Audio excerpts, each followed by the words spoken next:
So, welcome back to Amsterdam Airport Schiphol, where we are on gate Delta 29 with the FlightFactor 767-300 in the British Airways livery, as you can see. And today we will take this beautiful add-on for a short haul flight from Amsterdam to London Heathrow. Now, normally you would use this plane for medium to maybe even long haul flights. You can cross the Atlantic with it from Europe easy.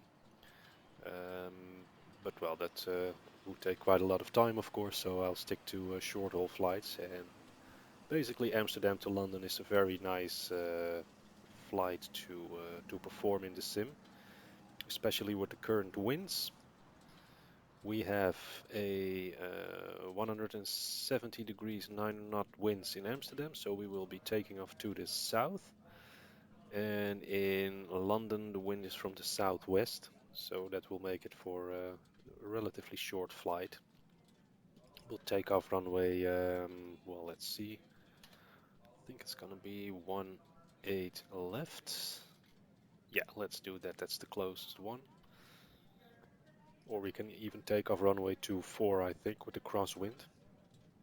Might even do that. I think I'll do that because then we'll take off in the southwest, which is directly towards London. And then we have the shortest flying time possible. For the FlightFactor 767, it's a beautiful add-on. I bought it a couple of months ago. Didn't fly with it very much. Don't really know why actually, because it's a beautiful airplane. And it has all the fancy X-Plane 11 lighting features built in. So as you can see, when you move around the airplane, you will see the reflection. You see the light intensity changing when you change your point of view. So that's all incredibly nice. And that's what makes X-Plane 11 look so incredibly realistic. But anyway, let's go into the flight deck, prepare the flight, and then we'll be on our way.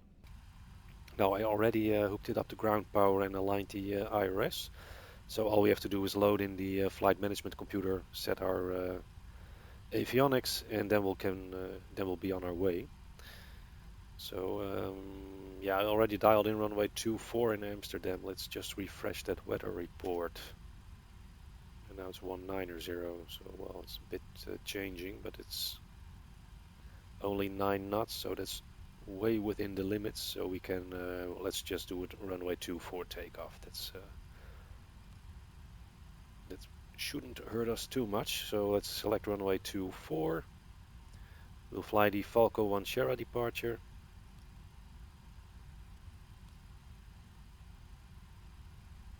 Execute that one. Next page in the route, we'll fly the Uniform Lima 9080 to Logan, or Lima Oscar Golf Alpha November. Execute that one, go back to the arrival page. And we will be landing in Heathrow, ILS runway 27 right, via the, I think it's the Lamburn 3 Alpha, yep. Lima Alpha Mike transition to the route page. As you can see, there is a discontinuity in here, so let's go to the legs page.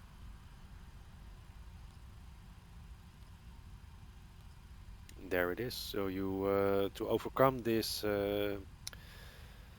discontinuities, you just go to the next waypoint, press the left line selector key there. It moves the waypoint to the scratch pad, and then you can press the left line selector key next to the blank field, and that will get rid of the discontinuity. And then you have a closed flight plan.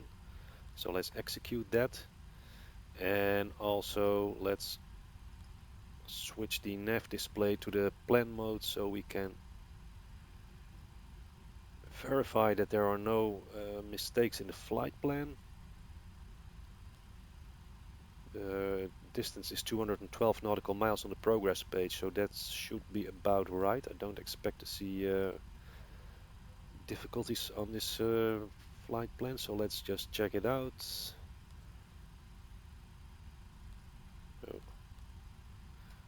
step button, of course. If you switch to the plan mode, you get the step here. So if you press the right line selector key down here, you will step through your flight plan waypoint by waypoint, just as in the 737 and the 747 and the 757 and the 777. So that's just the Boeing flight management computer logic.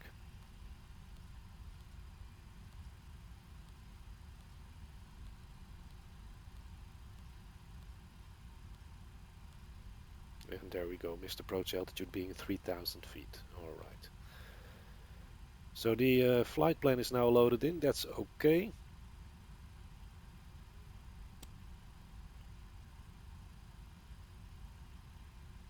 Let's see if we finished loading up. 15 tons of fuel, that's right. So we can now also set the performance initialization. So zero fuel weight, just click it. We have 15,000 kilos of fuel on board, which is more than enough for a short haul flight like this. We will think we will be landing with somewhat around 12, maybe even 13,000 kilos of fuel still on board. So that's plenty to give us 5 tons in reserve. Let's take a cost index of 30. I'm not really sure what's realistic on a 767, but well, it isn't a strange number. And let's fly to London on flight level 240. Takeoff flaps 15. 45 degrees Celsius derated takeoff.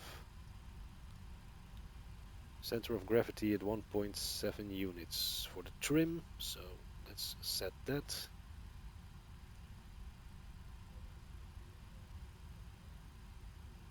We cannot set that yet. Why is that? I think I missed a couple of buttons. Yes, we missed some switches, so let's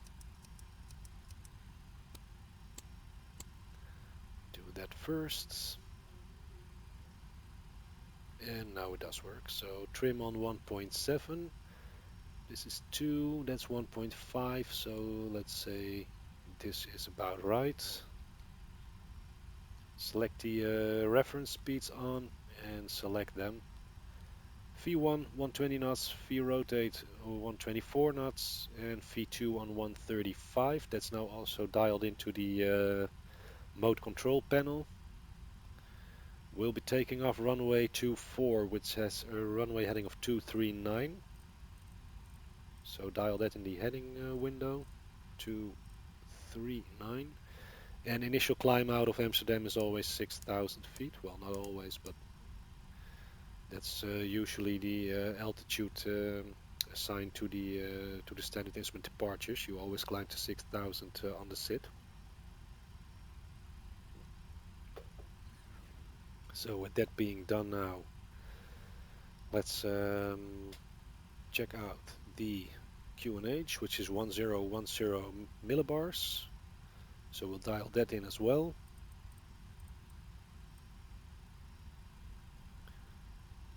Basically 20 feet is too high for Amsterdam, so I think it's 1009. That's more like it.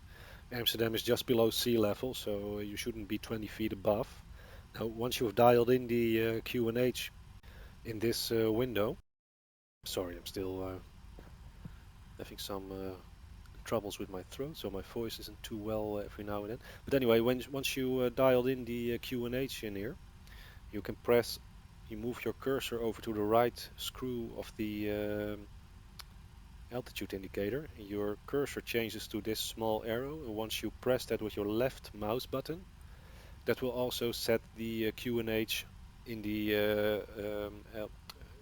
altitude indicator on the first officer side. And you only have to dial it in yourself in here. So that's now also done. Then we can set this one on. This gives some vital instrument data, EPR, power ratio, N1, exhaust gas temperature, and the N2. And in here we have now a black screen. There are 2 knobs in here. If you press the left one, you get also a lot of engine information, fuel flow, N2, oil pressure, oil temperature, oil quantity, and the N1 values. And if you press the right one, you get a status display. Within here, the status of your control surfaces with ailerons, elevator and rudder, the brake temperature, the brakes on the main landing gear, hydraulic quantity, hydraulic pressure, APU exhaust gas temperature, APU RPM and the oil quantity, the oxygen pressure 1748 and again the fuel flow. So with this now all being set, we can we can go on and start up the APU and get this plane rolling and flying, of course, which is even more fun. So let's set the decision height to -20 on takeoff. We'll select the correct values for landing once we are starting our descent. So let's engage the fuel pumps. There we are. And now we can start the APU with this one.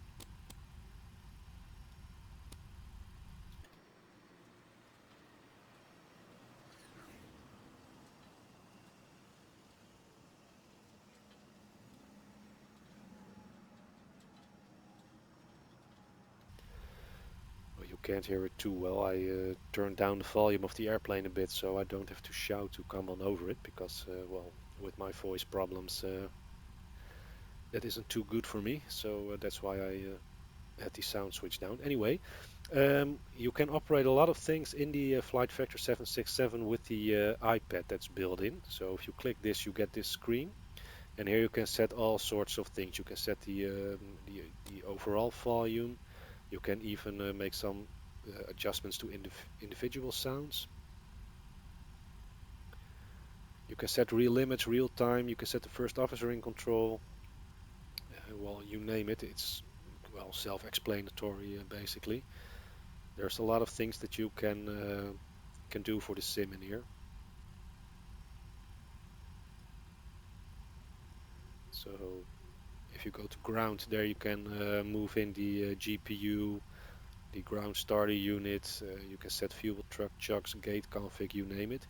You actually need to set the fuel truck in order to be able to refuel the airplane. If you don't switch this on, there's no way that you can load in the fuel.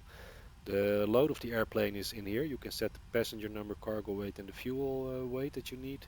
You can even optimize the center of gravity if you like that. You can do maintenance. It's always to be recommended to do that prior to every flight because otherwise you will get failures in mid-flight. You can control the pushback, pull forward. You can save configurations and load already saved configurations. Now within the airplane you can control the doors. These are the doors of the airplane. If they are, I think that's blue. I'm slightly colorblind, so it's blue or green. If it's black, the door is closed. If it has this light in it, then it means the door is open. You can set your cockpit to prepare. You can give the airplane winglets, you name it. Here you can set failures if there are any. You can reset them. This gives you some options on the avionics. This is some legal stuff about the add-on. And here you have the PA system with a lot of recorded public addresses. So let's just welcome the passengers on board right now. Ladies and gentlemen, the captain and crew would like to welcome you on board this Boeing 767-300 airliner. If you haven't already done so, I'm not going to wait till he finished. You just buy the add-on and listen to it yourself. We're just going to continue with the APU. The APU is now started, it's running. So let's switch the APU generator on. That's now also on the buses, so we can disconnect the external power. And let's see if we have more stuff to do. We can already switch the window heat on. We can set the pressurization to auto. Landing altitude will be about 70 or 80 feet in London. So let's just switch it to 80 for now.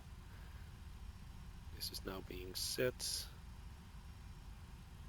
So we can engage the APU, open the isolation valves. This will cause the bleed air from the APU to flow into the start system, which allows us to start the engines. We can switch off the packs, and we'll switch off the recirculation fans and the trim air, so all the power that is in this system is now being used to start the engines. If you don't do it, if you leave the packs on, there's not enough power in the start system to start up the engines, and of course we don't want that. So with passengers now welcomed on board, we can close the doors. We are loaded. Unfortunately not with money, but with passengers. So doors are now being closed. I was too late here, but it gives a nice animation on the doors. It's what you can expect from the normal payware add-on. So let's call the flight attendants to set the doors to automatic. Attention all flight attendants, doors to automatic. And we can get rid of the fuel truck, the gate configuration, the GPU, the high press unit and the chocks. And we can call the pushback tug. If you press the pushback button, you will see the tug appear. And it will move in position, and you can control the tug yourself. You do that with your thrust levers and your rudder pedals. So first it has to connect. So now it's connected. And now we can release the parking brake. And when I start to throttle up on my throttle quadrant, you will see the airplane start to move. Basically you now control the tug, not the airplane. So that's nice. And we can also start up engine number 2 first. And just as in the 737, you just watch this number move up to about 20, and once it reaches 20, you can open the fuel flow to the engine. I have to switch back between the internal and external views to control the pushback. Fuel flow is now open for engine number 2.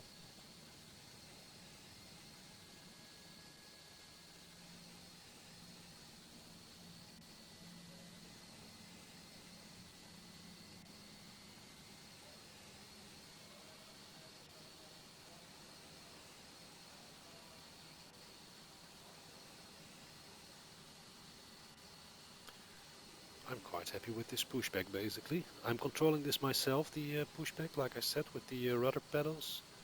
So here we are on the yellow line, not exactly straight, but well, comes pretty close. So let's just close the throttles again, stop the pushback. We can set the parking brake now. And if we go back to the iPad and we press the pushback again, that will make sure that the tug is rolling away now. So that's nice. We can start up engine number 1.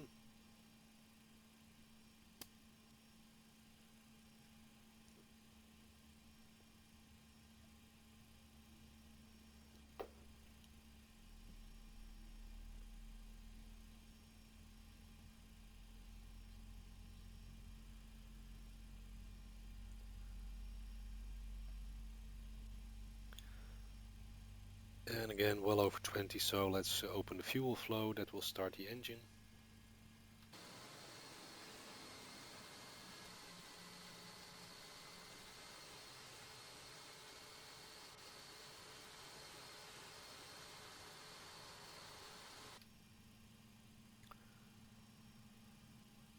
So the engine is spooling up rather nicely.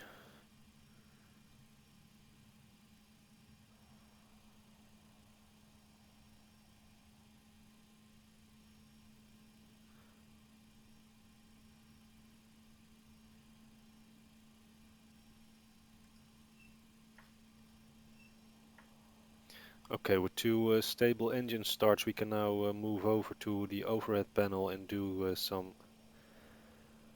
flows over here. Oh crap, I forgot to switch on the position and beacon lights. You should always do that prior to pushback.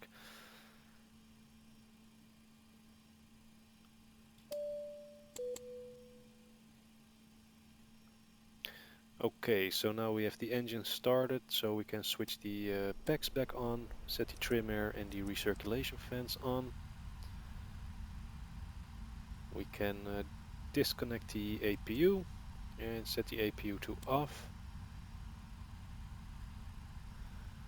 We'll switch on the runway turn-off lights and the nose gear light for taxiing. Now there's one thing that I don't really like about the add-on, but I think that's just the way the 767 is, and that's that the runway turn-off lights are behind this knob. So you have to move your point of view all the way forward in order to be able to switch the runway turn-off lights on.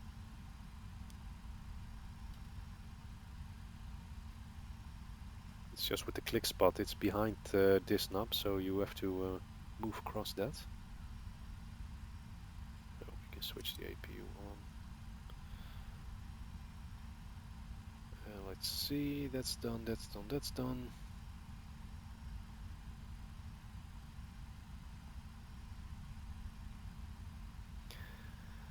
Alright, so we said we would make a flaps 15 takeoff, so set flaps to 15, 1, 5, 15, and notice that the movement of the thrust levers, the flap lever, that's also visible within the reflection of the display here, which is pretty nice. And we will now do a flight control check, so let's set this to the status overview, so we can check on the status overview if the control surfaces are working as they should. Full left, full right, neutral, down, up, neutral and the rudder, full left, full right, neutral. So the flight control check is now completed. Let's go back to the engine display. We have flaps set to 15. We can switch on the transponder now. And basically we are ready to roll to the runway, so let's release the parking brakes and start taxiing to runway 24, which is a short taxi by the way. We are now standing here, starting to roll already. Move to the right and then slide left, and this is runway 24, so it's a nice short takeoff. We can by the way also switch on the flight directors. Arm the auto throttle already. I usually set the nav radios to auto.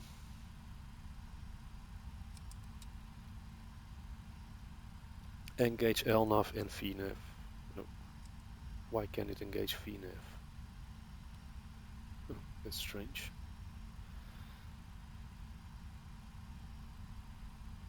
Set the auto brakes to RTO.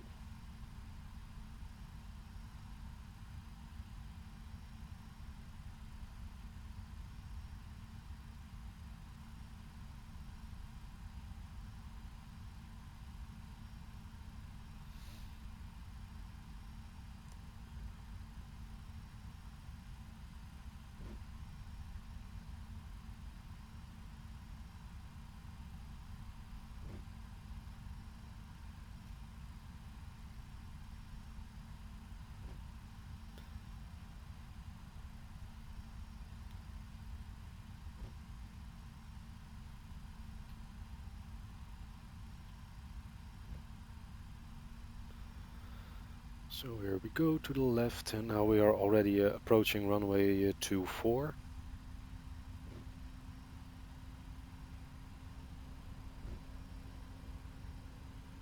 So let's switch the strobe light on, it's the white light.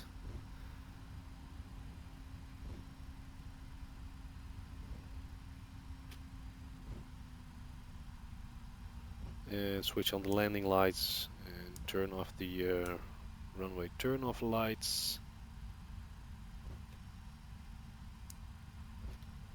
And line up on runway 24 now.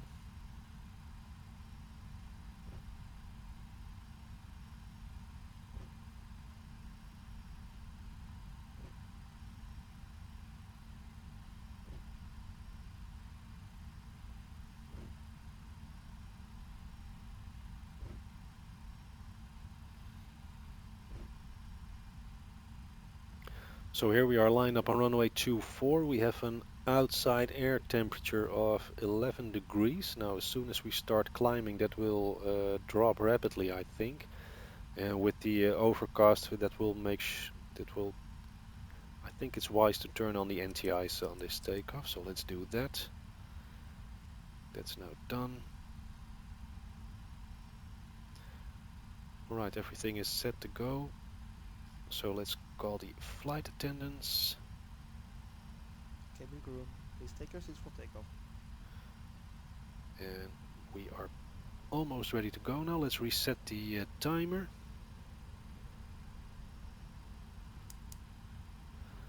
And yep, here we go. So let's power up.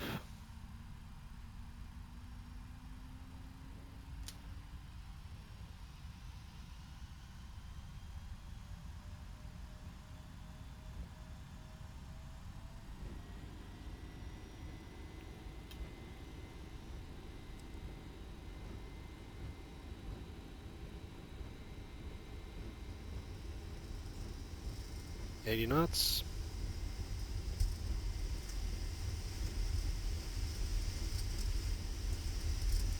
V1 rotates. Positive rate. Gear up.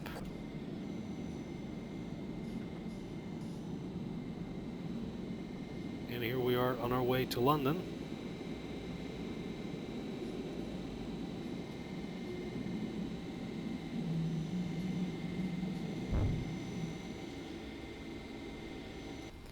So let's follow the needles and fly the sit. First part we do manually.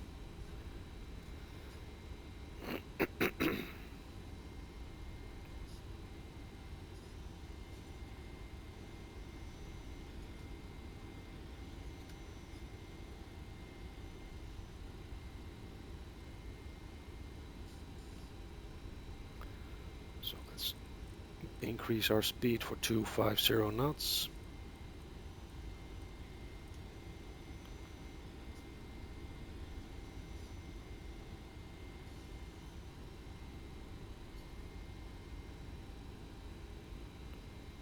Flaps 5.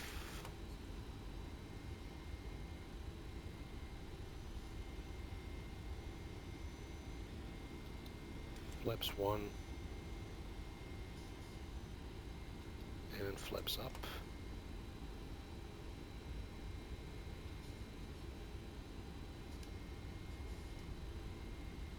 Switch the gear lever to off.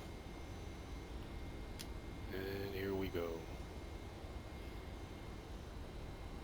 Maintain climbing, right turn for the next waypoint.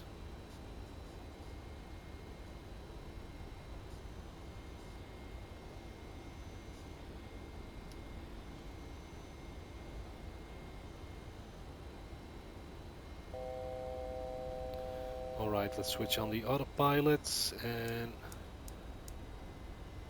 increase our climb to flight level 240 immediately. There's no point in waiting much longer. So there we go.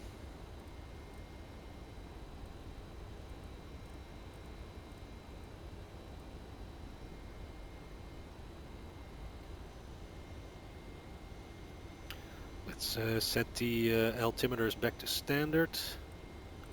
1013.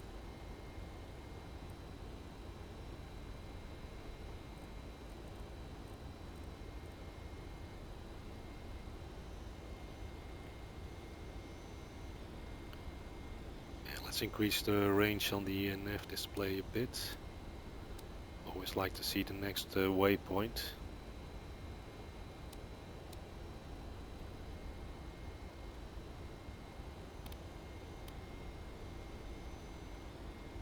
So passing 10,000 feet, landing lights can come off.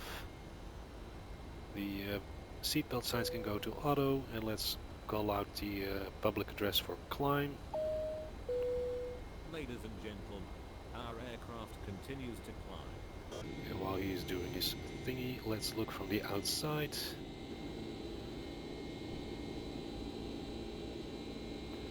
This being Amsterdam, this is runway 24 that we took off from. This is Hoofddorp, Nieuw-Vennep, the A4 highway, the A44 highway that runs towards more like the coastline.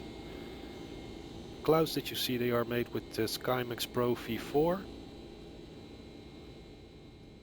This is Katwijk, and this is Noordwijk. So Zandvoort will be somewhere over there. That's IJmuiden. That's about everything there's to see. This is the city of Leiden.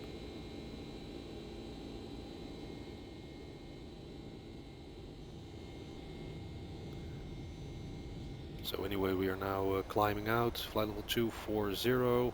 With all the clouds, there's not much scenery to look on. So what I'll do, I think I will cut the video here, and I'll be back with you guys when I start my descent planning, my descent preparations and my approach planning. I think that's much wiser. It won't be too long. But yeah, I think I'll do that. So see you guys in a few minutes when I'm about ready to descend. So welcome back. We are still flying over the North Sea with the top of descent just over 20 miles away. So let's start to prepare ourselves for the landing. Landing will be on runway 27 right in London Heathrow today. Let's see the approach reference. That's an ILS frequency of 110.3 and an ILS course of 271. Now in the 767 there are 3 nav radios, one in here, one in here, and there's also one here on the pedestal, and this one is specifically used for the ILS. So if you have ILS data, you have to dial that in these 2 windows. Frequency in here, course in there. So let's dial in 110.3 in here, 110.3, and front course of 271.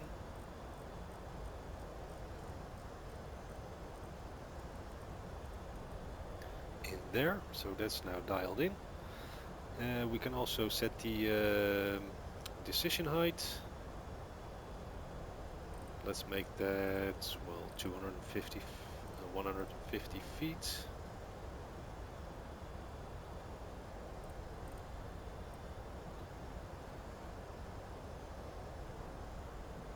That's done. Now we have to set the MCP altitude, so let's dial in 10,000 feet in the mode control panel as our first altitude to descend to.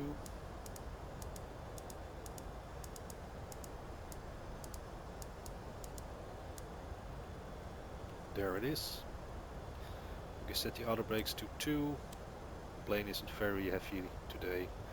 And the runway in Heathrow is quite long. It's almost 4 kilometers, 12,800 feet. So let's make it a flaps 30, landing with a VREF of 130 knots. And the winds in Heathrow are at the moment, let's refresh that page, southwest with 9 knots. So let's just give it like a 5 knot wind component. Let's say our approach speed should be 135. Now you can read this as well, EGLL, that's of course the ICAO code for Heathrow. 01 means first of the month, 850 Zulu, that's the date and time when the METAR was created. 230 is the average wind direction. 09 KT, that's 9 knots, that is the average wind speed. 180 V260 means the wind is varying from 180 degrees to 260 degrees, so you can have you can expect a crosswind from the left. 9999 means visibility is 10 or more. Bravo Kilo November 022 means broken clouds at 2200 feet. 11, that's temperature in Celsius, 11 Celsius, and 09 is the dew point in Celsius. Q1009, that's QNH 1009er. So let's anyway start to descend now. I always like to descend a little bit earlier than the top of descent that's being calculated by the computer. That's also that will give you some time to slow down as well. So let's just wait till the airplane has reduced speed to 270 knots, and then it will start to to descend to 10,000 feet.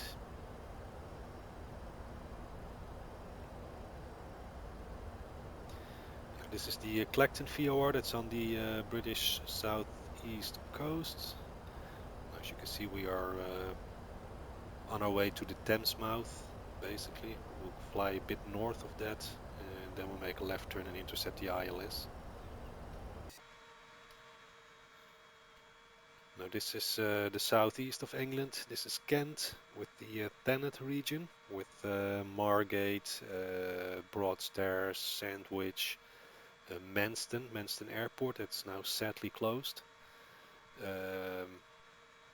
I say sadly because what I understood is they want to build houses where the airport used to be, and it's one of the well, it's a very old airport. It was in service as an RAF base since the First World War. Played a major role in the Battle of Britain during the Second World War, so it's kind of sad that they closed it. I flew to it a couple of times. It was a passenger airfield as well. KLM had a regular service on that for a while, and well, an acquaintance of mine lives in this area, so every now and then when I went to visit, I flew to Manston, which was perfect, and now I have to fly to London and go there by train, which takes approximately 3 hours, which is quite a lot. Anyway, the scenery that you are looking at, that's the zonevoto.explain.fr zoom level 16 tiles for the UK. And we are now starting our descent into London Heathrow. So let's engage the speed brakes, because we need to descend a bit rapidly. We are too high.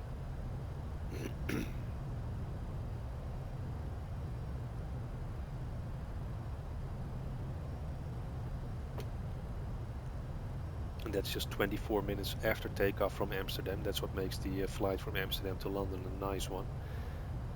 It's short, so it doesn't take you too much time. It gives you quite a workload, but it's not that short that it's impossible. It gives you enough time to do everything on a nice pace. For instance, if you fly from Amsterdam to Brussels, you really have to rush everything. That's not the case with Amsterdam to London. Let's inform the passengers that we are descending. Ladies and gentlemen, we would like to remind you that use of all electronic devices during descent and landing is prohibited, as it may interfere with the navigational equipment. Thank you.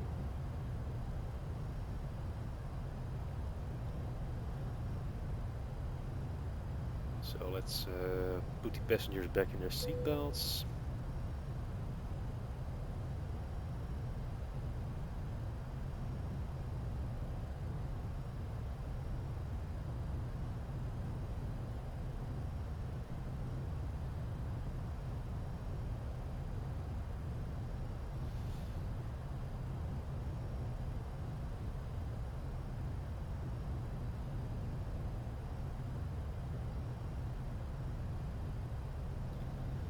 Of course, with the this is, by the way, the public release 1.0 of X-Plane 11. I read a lot of complaints on the internet that they didn't really address the performance yet, and they already released it. Well, there was a live stream on Facebook by Laminar Research. I thought it was yesterday evening, where Austin Myers laid down the roadmap they have for X-Plane 11. By the way, these clouds are starting to getting very near, and we still have sub-zero temperatures, so let's switch on the anti-ice just as a precaution for now. But anyway, Austin Myers announced that he has hired 2 extra people that will look into some of the top priorities of X-Plane 11, one being the frames per second, the performance. These people will start working at Laminar in, well, between 1 and 2 months, because they still have their present jobs to how do you say that, to finish, and then they will start working with Laminar, and try to increase the performance of the sim. So for the next, well, I think if they start working, let's say in 2 months, then they have to do their magic. So let's say that for the first 6 months, the performance will be approximately what it is now. I'm not really complaining about that because, well, on my system it works quite well. But especially on the lower end systems, be patient. What was interesting though is that Austin Myers and the other guy that were in the live stream did mention something about optimum hardware. My hardware is basically overdone for this simulator. What they advise is an i7 7700 CPU and a GTX 1070 GPU. They claim that you have the best performance with those hardware settings, and they say that you shouldn't see much difference between 16 or 32 gigabytes of RAM. So if you want this simulator and you want to invest in hardware, it might be wise to watch that live stream that they had on Facebook the other night. And I'm not gonna link that, just go to Facebook, Laminar Research, and you will find it on their timeline. But it was an interesting live stream, so to be recommended to watch if you use or are planning to use X-Plane 11.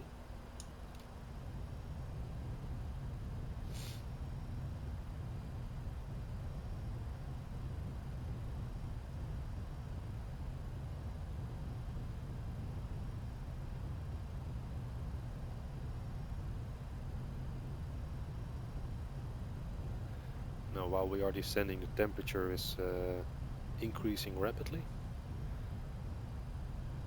But I won't switch off the anti-ice until this figure is above 10 degrees Celsius, so that could be a while. Here we are busting the clouds now. So let's just take a sneak peek outside. I kind of like the images that I'm looking at right now. I'm quite... it will be interesting to see what the performance will do when we start to arrive over London, because, well, I can show you my rendering settings real quick. Here they are, maximum visual effects, texture quality maximum, anti-aliasing is at 4, number of world objects is well 1 below max, it's on high. I flew into the London area with max settings the other day, and it looked spectacular, but it was really killing the frame rates, so it wasn't really flying that well, so I decided to move it back one step, because this is a real frame rate killer if you max it out. Reflection detail I set to minimum. I notice very little effect in the image quality, and it gives you well, a nice gain in frame rates, about 5 frames per second. And what it actually does is, when you look real close in the engines, it's quite rough what you see. If you increase the reflection detail, you will see exactly what is below you in the airplane fuselage. I don't really care about that. The lighting remains intact, so you still have your lighting changes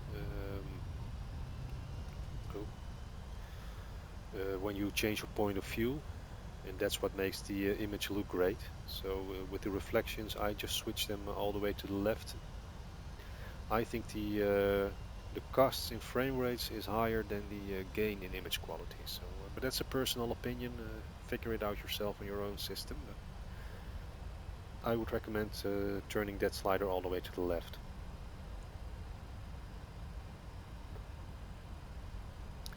So here we are now 6,000 feet. Let's check the ADIS for London. So we have the exact QNH that's also in the sim.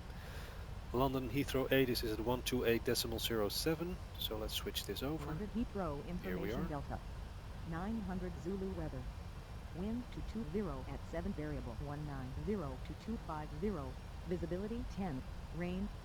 Sky conditions 2000 broken. Temperature 10. The viewpoint 8. Altimeter 2979. Arriving runway 27 right. Departing runway 27 right. Advise on initial contact you have Delta. Alright, so QNH 2979. The ADIS in X-Plane will always call out the ADIS in or the QNH in inches, so 2979.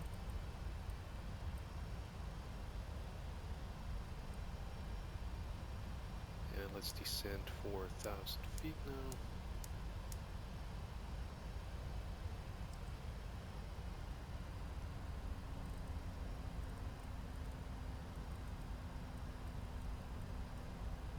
Now the sim is now loading in London and the Heathrow Airport, so that's why we saw a drop in performance.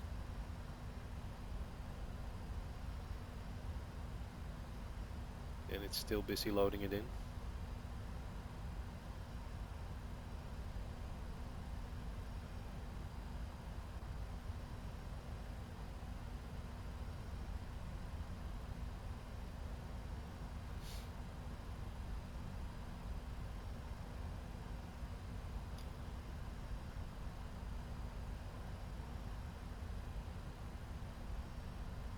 So let's decrease the range on the nav display. Also on the other side.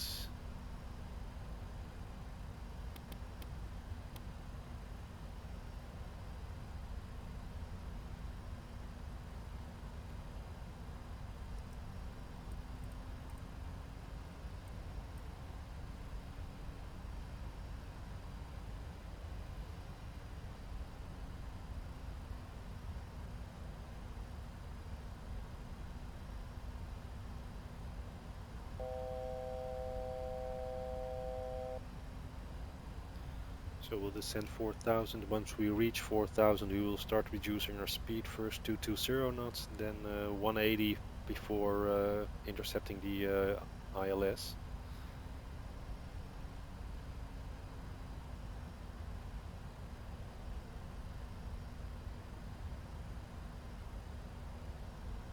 As you can see, after 32 minutes of flying, we are well in the approach now.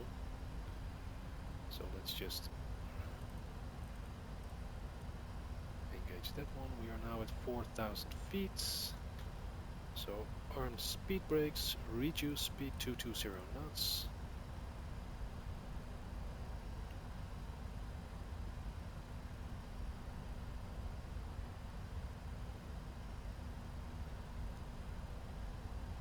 And that's London already.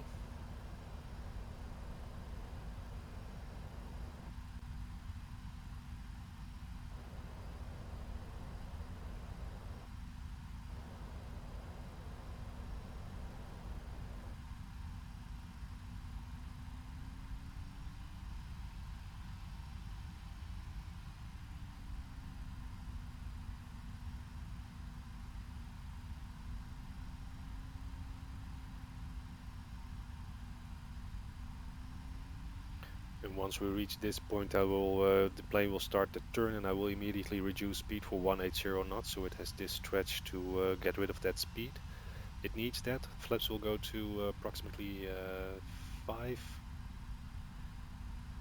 Not approximately, flaps will go to 5 when the speed is 180 knots.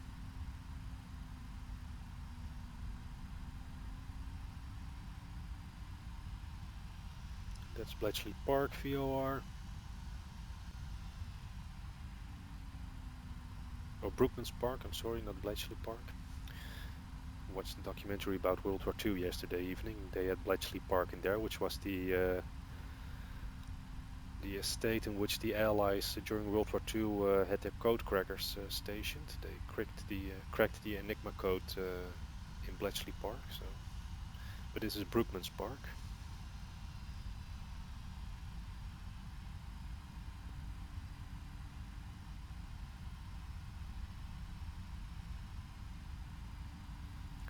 So anyway, we are now coming up, so let's reduce speed 180 knots and make that left turn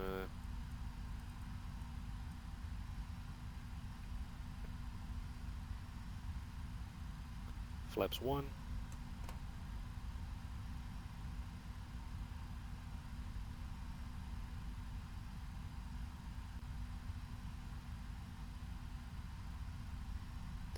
There we go, left-hand turn.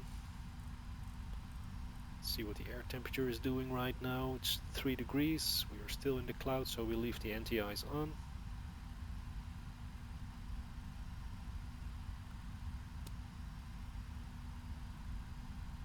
flaps 5.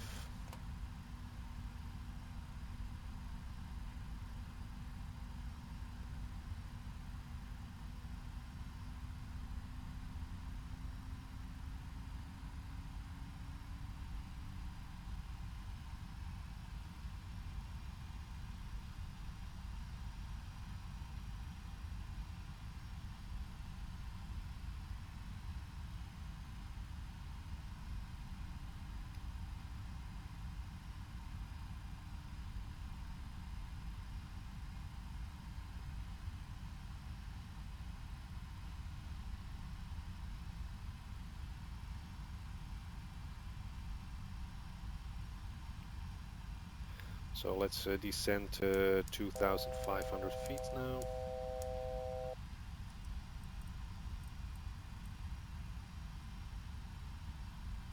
Make that an easy descent.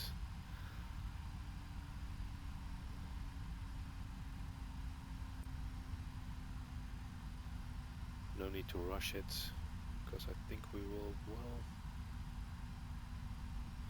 No, there is need to rush it, so let's make that 1,200 feet per minute.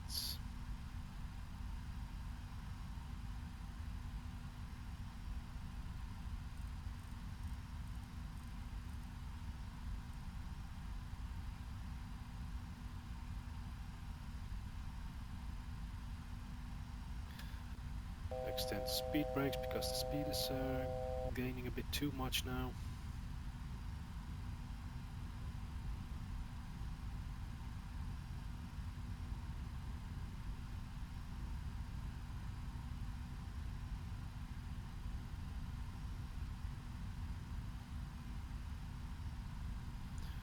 Alright, it's just a couple of 100 feet, so let's reduce the rate of descent to 700 feet per minute and arm the speed brakes again.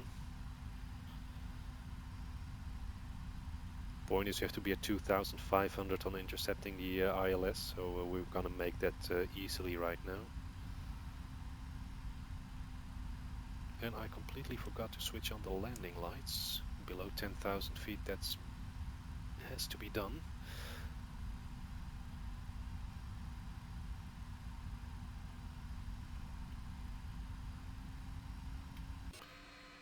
So here we are over London. Now I think this is quite a pretty picture. And I don't think 30 frames per second is that bad if you look at this image quality.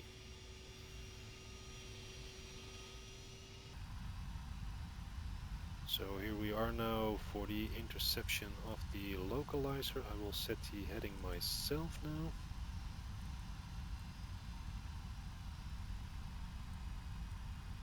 (181).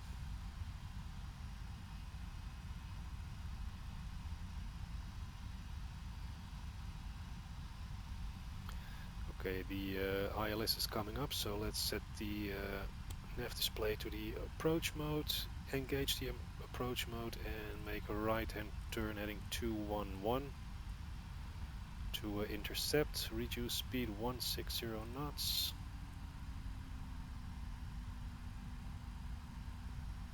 And set flaps 15.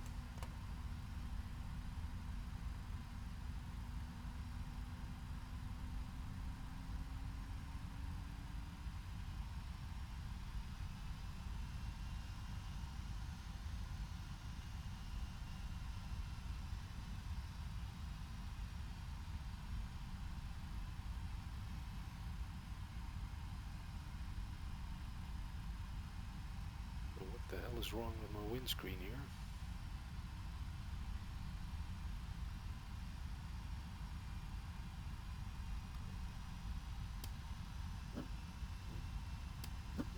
That's called rain, and we need wipers to clear our fields of view.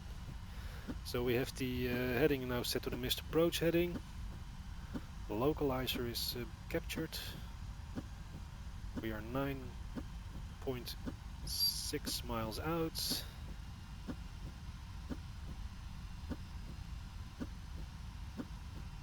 Speed is 160 knots. The glide slope is alive. And once this triangle reaches this one, you will see a green. The glide slope, which is now white here, will turn green. And we'll call that. glide slope green. Glide slope captured, so now we can set the missed approach altitude to 3,000 feet.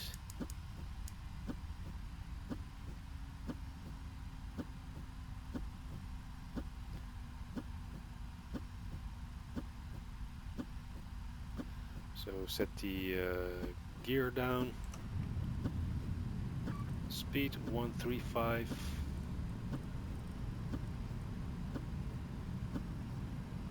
Select flaps 20.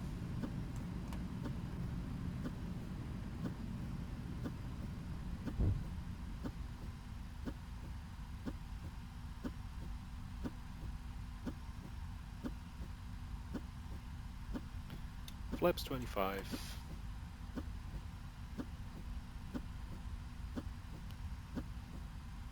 And flaps 30. Okay, so let's perform a landing checklist. We have gear down and locked 3 green, flaps 30 set, auto brakes set 2, spoilers armed, missed approach, heading and altitude are set, V approach speed 135 is set, lights are on, passenger signs are on, so let's call the cabin crew to take their seats for landing.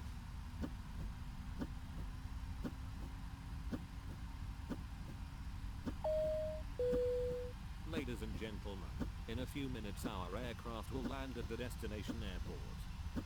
For your safety, we ask you to remain seated until the aircraft comes to a complete stop and the fasten seatbelt sign is turned off.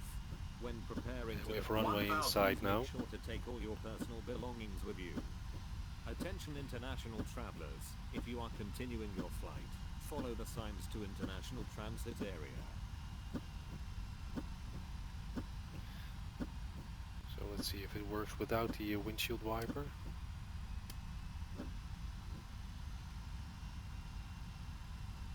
Looks like it does, so let's disengage the autopilot. Let's disengage the auto throttle. And go in for a manual landing. See how that works out.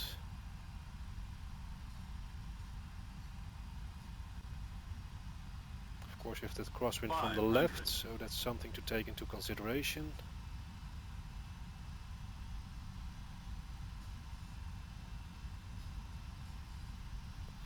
Slightly low,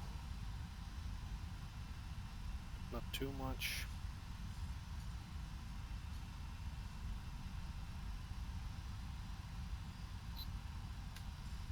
Slightly high, but not. Try not to overcompensate, which is quite hard.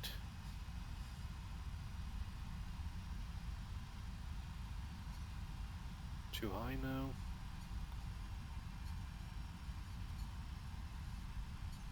Minimums. The sim is still not entirely smooth. 100. There's a bit of stuttering, so I have to look into my settings. 50. 40. 30. 20. Flare. 10. Reverse.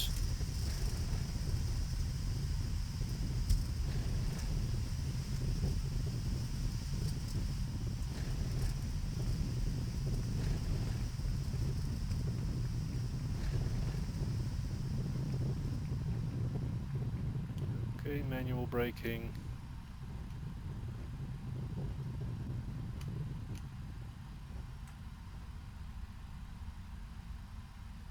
Alright, so let's switch off the auto brakes and vacate the runway.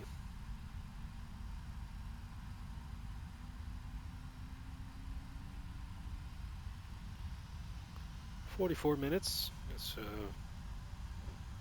nice time. It could be a bit faster. I did slow down to 180 knots a bit early.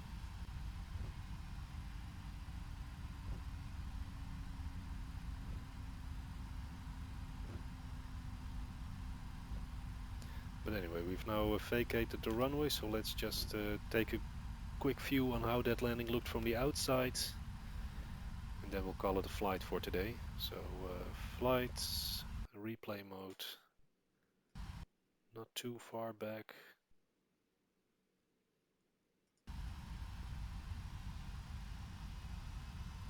that's a nice point to start.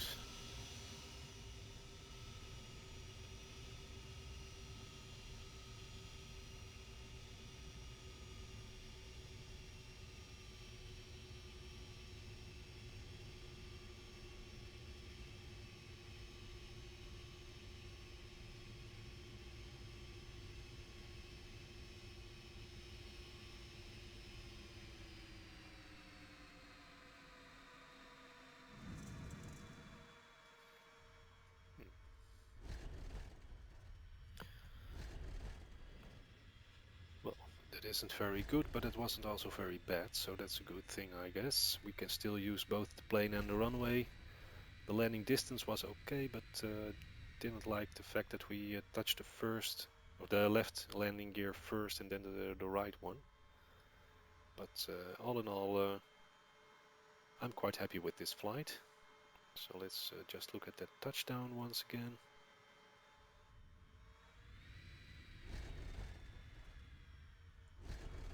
Oh.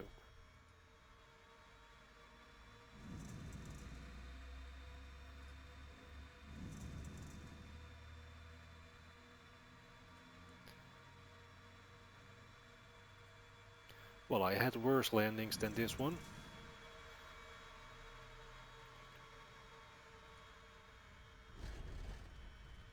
But that nose gear touchdown was a bit on the rough side. So, but I definitely have to start looking into the settings of the sim, because I'm not really pleased with the smoothness on this approach. London is of course also quite a heavy area to load for the sim. But well, stuttering between 18 and 24 frames per second, that's just too low for a smooth approach. And once the frames per second drop below 20, it really starts to affect the responsiveness of the airplane. So something to look into for me. Anyway, that's it for this flight. I'm not going to do the taxiing and etc. So you all know how that works. But this was the flight. If you saw things, have comments, tips, whatever, please mention them in the comment section below. As you all know, I'm not a professional pilot, so I'm always open to learn new stuff. But as far as today is concerned, Speedbird 423 has arrived safely in London. Thank you for watching and bye bye.